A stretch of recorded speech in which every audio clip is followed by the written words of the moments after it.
देखिए, जिस तरीके से राज्यसभा में आप लोगों ने देखा, अब पूरे देश ने देखा कि बिना वोटिंग किए लोकतंत्र पे हमला करते हुए, संविधान पे हमला करते हुए ये काला कानून लाया गया और ये किसान विरोधी कानून लाया गया और इस कानून लाकर मंडी को ख़त्म किया जा रहा है।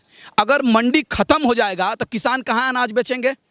कॉरपोरेट घराने के लोग आएंगे जब मंडी नहीं रहेगा तो, और औने पौने भाव में 500 रुपये कुंटल गेहूँ, 600 रुपये कुंटल गेहूँ अनाज खरीदेंगे कॉरपोरेट के घराने लोग, और किसान मजबूरन में बेचना पड़ेगा और आत्महत्या करना मजबूरन हो जाएगा। इसलिए पूरे देश के किसान इस रोड पर खड़े हुए हैं और इस आंदोलन को और मजबूत करना चाहिए। पूरे देश के सारे राजनीतिक विपक्षी संगठन है या पक्ष को हो, जिसको लगता है कि ये किसान विरोधी कानून है, उसको रोड पर आकर विरोध करना चाहिए इस काले कानून का। अगर विरोध नहीं करते हैं तो आप किसान विरोधी हैं। देश के अन्नदाता जिसका हम खाते हैं वो अन्नदाता विरोधी हैं।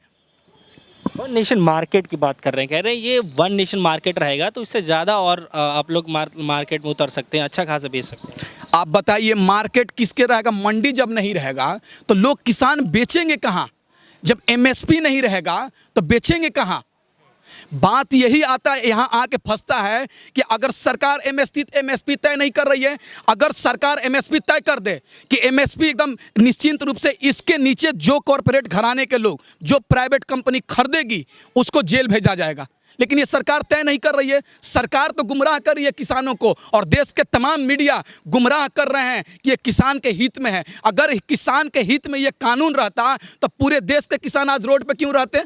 अगर आप हमको बोलते कि शौकत भाई आपके ये फायदे के लिए है, तो मैं आपको थैंक यू बोलता, आपको गले मिलता। लेकिन देश के किसान, मोदी सरकार कह रहे हैं कि किसान के हित में कानून है, लेकिन पूरे देश के किसान रोड पर हैं।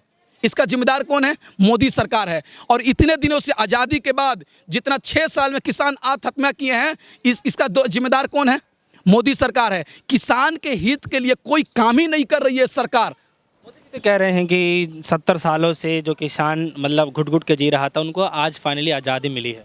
फाइनली अगर आज़ादी मिली रहती तो रोड पे क्यों किसान रहते?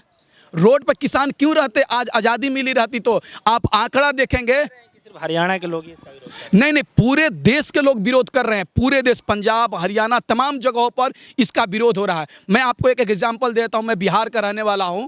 बिहार में यही कहकर कानून लाया गया था 2006 में। नीतीश सरकार उस समय गवर्नमेंट थी बिहार में, अभी भी नीतीश सरकार गवर्नमेंट में। उस समय यही बोली थी कि बिहार से आप जाकर दिल्ली में अनाज बेच सकते हैं, हरियाणा में बेच सकते हैं, मुंबई में बेच सकते हैं। लेकिन बिहार का आज स्थिति क्या हो गया कि बिहार के किसान किसानी छोड़कर दिल्ली, मुंबई में आकर मजदूरी कर रहे हैं। इसका जिम्मेदार कौन है? आज किसान, बिहार का किसान खेती जो करते थे वो किसानी छोड़ दिए। क्यों छोड़ दिए?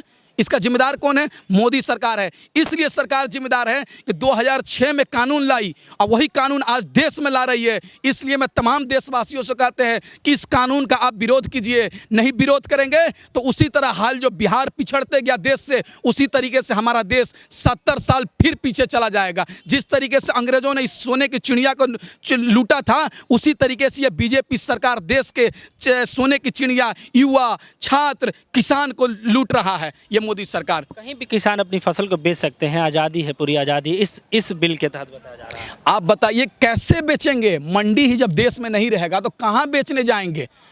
अगर मान लीजिए, पहले मैं आपको सरकारी राष्ट्रीय लेवल पे भी बता रहे हैं कि आप बेच सकते हैं, वहाँ पे भी आप जा सकते हैं। आप बताइए, किसान, बिहार का किसान कभी अनाज बेचने, एक किसान दिल्ली आता है चावल बेचने? नहीं आता है। वो इलाके के मंडी में जाकर बेचता है। 10 किलो 20 किलोमीटर पे, जिले के डिस्टेंस पे, हो सकता है तो राजधानी आ जाएगा और वहाँ आकर बेचेगा। अगर जब वहाँ मंडी नहीं रहेगा तो बेचेंगे क्या? और सबसे बड़ी बात यह है कि एमएसपी सरकार कहती थी कि सरकारी आंकड़ा है कि 6% मैंने सरकार किसानों से अनाज खरीदती है, 94% प्राइवेट लोगों से अनाज खरीदा जाता है, किसान से। तो आप बताइए, प्राइवेट जो लोग होते हैं किसानों से, जो सरकारी जो खरीदते हैं, प्राइवेट लोगों से कुछ बेहतर होते हैं। अगर मान लिया 94% किसान, आप भी जानते हैं, प्राइवेट में बेचते हैं, तो अगर उनका स्थिति अच्छा रहता तो पूरे देश के किसान खुशहाल होना चाहिए। पूरे देश के किसानों को खुशहाल होना चाहिए, उनका जीवन सुखी संपन्न होना चाहिए, लेकिन ऐसा नहीं हो रहा है। एमएसपी से कोई फर्क नहीं पड़ने वाला है, जैसा पहले था उस तरीके से ही रहेगा। प्रधानमंत्री लगातार आके कह रहे हैं, ट्वीट कर रहे हैं। प्रधानमंत्री का काम जानते हैं क्या है? उनका मैं सैकड़ों स्टेटमेंट दिखा दूंगा, वो बोलते हैं कि ये चीज़ रहेगा, वो निश्चिंत रूप से वो खत्म होगा। उन्होंने कहा कि युवाओं को 2 करोड़ हर साल रोजगार मिलेगा, आज निश्चिंत रूप से रोजगार नहीं मिल रहा। उन्होंने कहा जीएसटी आएगा तो देश का आर्थिक हालात सुधरेगा, लेकिन निश्चिंत रूप से देश का आर्थिक हालात खराब हो गया।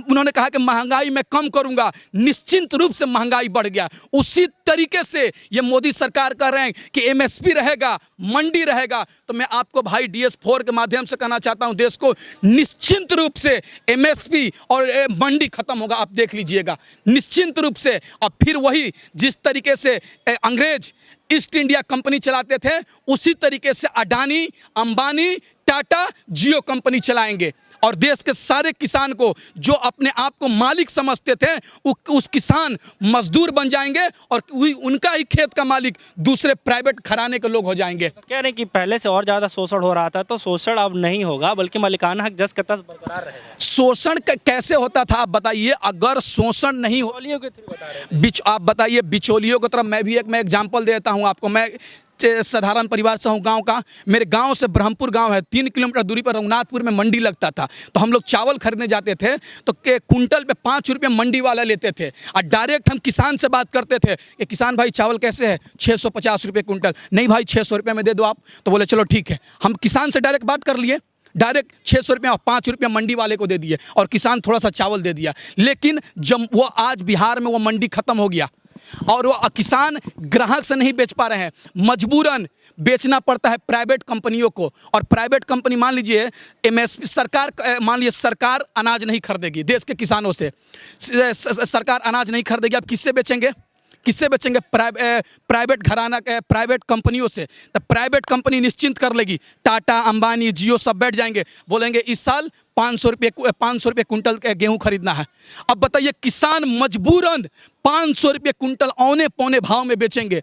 और इसलिए बेचेंगे, उनके साथ मजबूरी यह है कि चावल, धान बेचकर गेहूं रोपते हैं, गेहूं बेचकर चावल रोपते हैं। उनका एक पैसा कमाते हैं और दूसरा में अनाज रोपते हैं, खेतों में छींटते हैं बीज। अब बताइए, और नहीं खरीदेगा सरकार तो कहाँ बेचने जाएंगे? सबसे बड़ी बात, पहले तो सरकार अनाज खरीदी थी, लेकिन आज सरकार खरीदेगी क्या? जिस तरीके से विरोध कर रहे हैं, जो भी किसान विरोध कर रहे हैं, कंगना रनौत ये कह रही हैं कि आतंकवादियों को बढ़ावा मिल रहा है, आतंकवादियों का मतलब एक तरीके से गिरोह बना हुआ है। देखिए, कंगना रनावत सबसे पहले बात है कि देश को गुमराह कर रही है। उसको तो अगर दिल्ली में आ जाएगी तो उसको हम दिल्ली में उसका विरोध करेंगे। मुद्दा है कि हमारे अन्नदाता आया हुआ है किसान का कानून, उस पर मीडिया चर्चा नहीं करके वो गुमराह कर रही है कंगना रनावत, इसलिए यह मुद्दा छिड़का गया है। अगर बताइए, एक थोड़ा सा अवैध तरीके से निर्माण हुआ था, अवैध तरीके से उसका बिल्डिंग ऑफिस निर्माण हुआ था, रेसिडेंटल में ऑफिस निर्माण की थी, उसका टूट गया, लेकिन किसान का हड्डी टूट गए। क्या मीडिया चैनल, कुछ चैनल दिखाई? नहीं दिखाई। किसान के मजदूरों पर ट्रेन चढ़ गई, क्या उसमें नरेंद्र मोदी की नहीं दिख रही थी? बीजेपी आरएसएस को नहीं दिख रहा था? जो ये लोग समर्थक सरकार के समर्थन है, उस समय नहीं दिख रहे थे? रोड पे लॉकडाउन हुआ, लोग मजदूर पैदल जा रहे थे, गाड़ियां चढ़ गई, वो उस समय नहीं दिख रहा था?